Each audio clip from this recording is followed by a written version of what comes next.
Orin had always felt that the sea remembered him. Standing on the bow of the azure wind, staring at an endless horizon painted in dull silver, he felt the familiar pressure in his chest and emptiness that pulsed like a second heartbeat. The wind didn't blow, the waves barely moved, and yet the sea felt alive beneath him. Alleviant whispering, he tightened his grip around the bronze chain hanging from his neck. At its end lay a small, curved metal shard, weathered, cold, meaningful. It felt like a key to a door he couldn't remember. "You're drifting again," Liren called from the crow's nest. Orin looked up. "I can't ignore it anymore. It's like something's missing something big."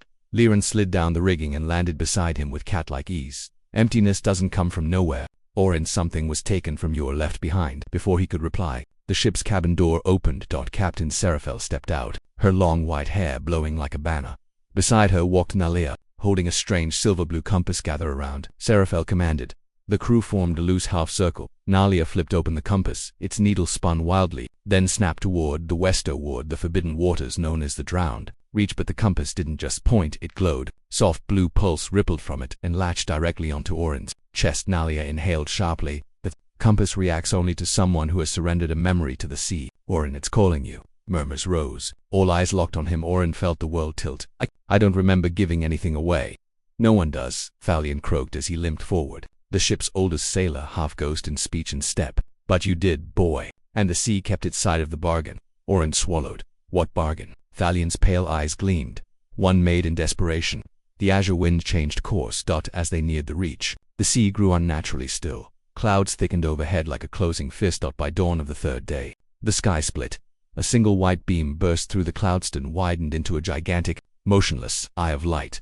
The crew froze. Liren whispered, terrified. "The sky what?" The luminous eye hung over them like a god that had finally decided to look down. The air turned electric. Pressure stabbed behind Orin's eyes. A memory slammed into him. "Oh!" Stormed. A wooden pier. A frightened shout, a small hand slipping from his fingers. "No!" Orin staggered, clutching his head. Nalia grabbed his shoulders. "What did you see?" "I don't know," he gasped. Someone I needed to hold on to." Serafel stepped forward.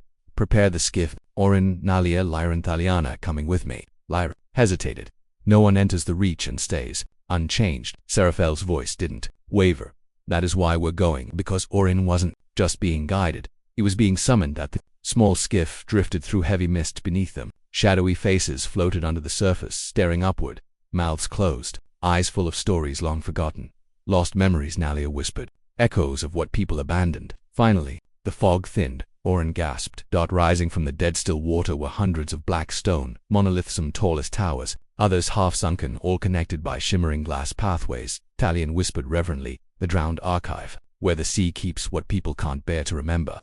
As they stepped onto the glass platform, a soft hum vibrated beneath their feet.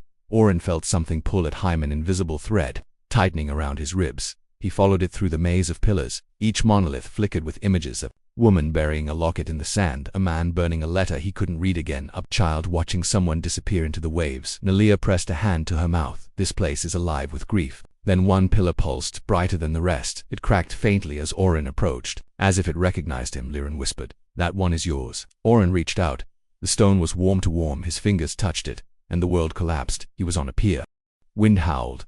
Rain hammered the world sideways. Waves clawed at the rocks like living beasts. A small boy clung to him, Orin's younger brother. "Orin, don't let go." "I won't." Young Orin cried, voice cracking with terror. The storm crushed the horizon. Their small, overturned boat floated helplessly nearby. A woman ran toward them through the chows. "Here, mother, hold him tight." But the next wave was monstrous. It tore the younger boy from Orin's grasp. The child's scream ripped through the wind and vanished beneath the water. "No, no." Young Orin lunged forward, but his mother seized him, sobbing. Lightning split the sky. Orin collapsed to his knees, wailing, "I lost him. I lost him. It's my fault." His mother cradled him, shaking, but he felt nothing but crushing guilt. Then the sea stirred, the waves softened, the storm's roar dimmed. A voice rose from the depths, ancient, resonant: "Child, you cannot hold the tide, but you may release what you cannot bear." Young Orin looked up through tears. "What do you mean?" "Give me the memory of this night." The sea murmured, "Give me the pain, and I will carry it for you until the day you return." Orin's breath hitched. "I don't want to remember this." "I can't." "Then surrender it," the sea whispered. "And live." With shaking hands, the boy pressed his palms to the water. "I give it to you." A flash of white, and the memory was gone. The sea took it, and Orin survived. Orin collapsed onto the archive floor, sobbing. His hands trembled violently. Nalia knelt beside him. "It wasn't your fault. You were a child in a storm." Tellion's voice softened for the first time. The sea kept your pain safe, but it could never heal what you refused to face, Lyran added gently. And now you faced it. Orin forced himself to breathe. His chest felt heavier yet whole. He stood slowly. I remember him, he whispered, my brother. His laugh, his hand, his last moment. He pressed his hand to his heart, and I will carry it myself now. The pillar cracked open with a soft sigh. Ribbon of light rose from it and drifted into the sky like a freed spirit. The archive quieted its work complete. As they rowed back, Skywatcher dimmed. The mist parted. Wind returned to the sails. The azure wind came into view, a beacon waiting in calm waters. When Orin climbed aboard, the crew stared not with fear this time, but with awe. Seraphel approached. You look different. I feel different, Orin replied. I feel full. Lyran smiled. The sea took your pain because you couldn't carry it then, but now you can. Nalia stepped closer, her voice gentle. And you don't have to carry it alone. The sails unfurled. The ship surged forward. Orin walked to the rail and watched the sea glide beneath them, not as an enemy, not as a stranger, but as something he finally understood. He whispered into the wind. I remember, and I forgive myself. Somewhere in the distance, in the soft curve of the tide, he could almost hear a child's laugh. The sea breathed with him, and for the first time, Orin felt truly whole.